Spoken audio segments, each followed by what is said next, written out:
Hello and welcome everyone. Today we're going to be taking a under the microscope tough look at Pyromancer and what I think is actually a pretty decent build for her. But before we get into all that, let's talk about her. Her passive ability, Critical Mass. Increased critical strike chance based on overcharge level up to 30%. So if you're unfamiliar with how Sienna works, she has a little overheat bar that fills up in the center of your screen when you are casting your spells. And for Pyromancer, the more you fill it up, the more crit chance you're going to get. This works in stacks of 5, so each stack is going to give you 6% critical strike chance, for a maximum of 30% from this passive alone. Her career skill, the Burning Head. Sienna unleashes a fiery projectile that seeks out foes. Now this is probably like the most scrutinized part or the worst part of her kit. Her ult has trouble targeting things that you really want to attack. On top of that, it seems to have somewhat low damage and kind of low cleave or low punch through. You can target it to seek out the foe you really want by holding F until the outline of an enemy turns red, but this is a bit tedious and kind of takes a while to do and really leaves you exposed to getting hit. In my opinion, it's not the best design ult and kind of could use some changes, but we can make it better going forward, as you will see later in this video. And then she has one perk, Searing Focus, increased range damage by 10%. So with all that good stuff out of the way, let's talk about her talents. Her melee weapon today is going to be the Flaming Flail because it's a powerhouse of a weapon. For that, you're going to want Spirit Binding, which is melee killing blows, restores temp health based off the health of the enemy slain. This is going to serve you much better than something like Sparksmith, because for whatever reason, the Flaming Flail really struggles to make temp health with both staggering and THP cleave talents. However, with Spirit Binding, you just bop a couple elites and hey, you've got some temp health.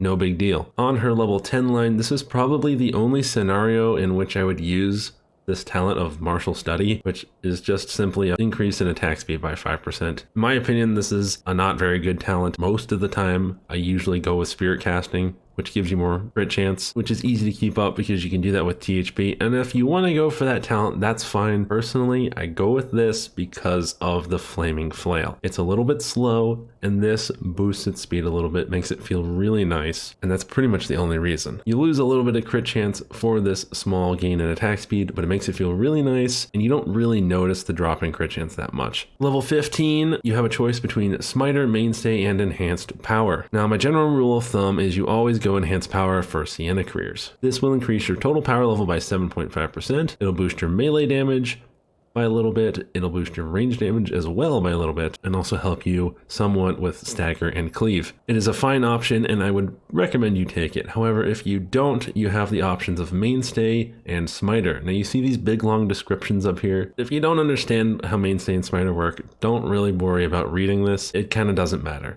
I'll explain it like this. Imagine you're hitting an enemy, right? So Smiter and Mainstay are going to affect it in a sequence of 3 hits, and that's going to be a percentile damage increase for each hit based on the stagger of the enemy. So with Mainstay, the first hit you put on an enemy, stagger 0, is going to do 0% extra damage to it. Smiter, on the other hand, the first hit for stagger 0 does 20% extra damage. Subsequently, the second hit, stagger 1, that you would put on an enemy, also does 20% extra damage. It does the same as the first one. Mainstay does 40% extra damage. So through 2 hits, Mainstay is doing 0% extra damage and then 40% extra damage, whereas Smiter's doing 20 and then 20.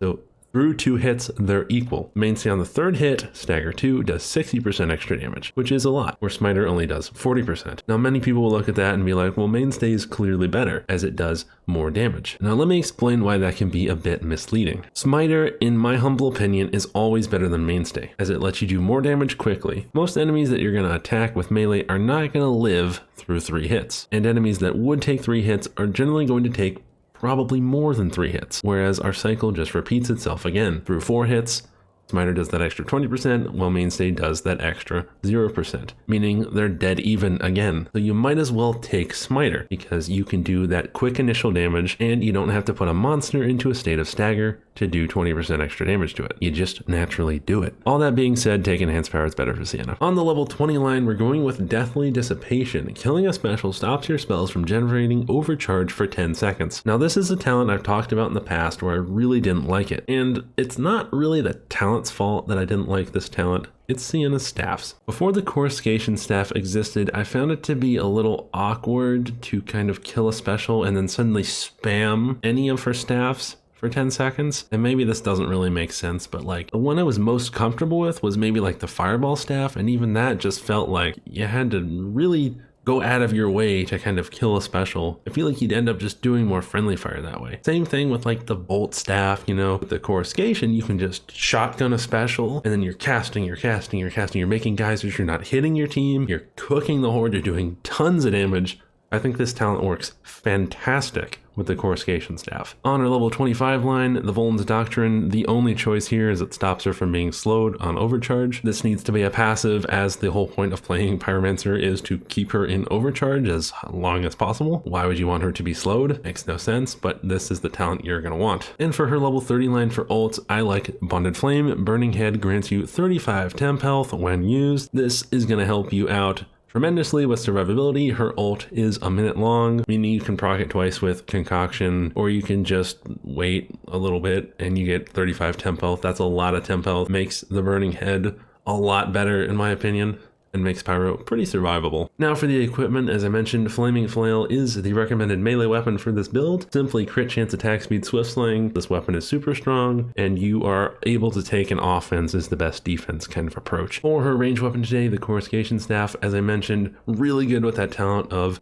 Deathly Dissipation, and damage will be boosted nicely by enhanced power. On it, running Chaos Infantry and Thermal Equalizer, 20% less overheat generated. That's going to allow you to just cast that much more and do more damage, which is really nice. On the necklace, I'm running 20% extra health, 30% block cost reduction, just in case I do need a block. I'm not getting absolutely destroyed by like multiple enemies hitting me. But probably the most important part of the necklace here is the trait Boon of Shalia. Increases the effectiveness of healing on you by 30%. That works with, of course, your potions and your healing wraps, but it also works with temp health, meaning that her ult, the Burning Head, instead of giving you 35 temp health, that now gives you, what is that, like 10 more? So like 45 temp health? Well, yeah, that's pretty damn good. And honestly, in my opinion, it's a no-brainer of a choice. On the charm, I'm running Power Burst Chaos, Attack Speed, and Concoction. Power Burst Chaos just to help with those higher health enemies. Beastmen do count as Chaos. Attack Speed for the feel of my melee weapon. And then Concoction, if I want to drink any kind of potion, I can hit my ult back. No questions asked, no worries, no doubt about it. But you also get the strength and speed effects, so it's not bad for that at all. And on the trinket, I'm going for just that 5% extra crit chance, because it's Pyromancer, why not? 10% cooldown reduction will take 6 seconds off your ult, take it from a minute to 54 seconds. Not a critical part of this build, but it's something nice. You could also go for stamina recovery if you want to take a more defensive route. And I think Grenadier is really fun when it works.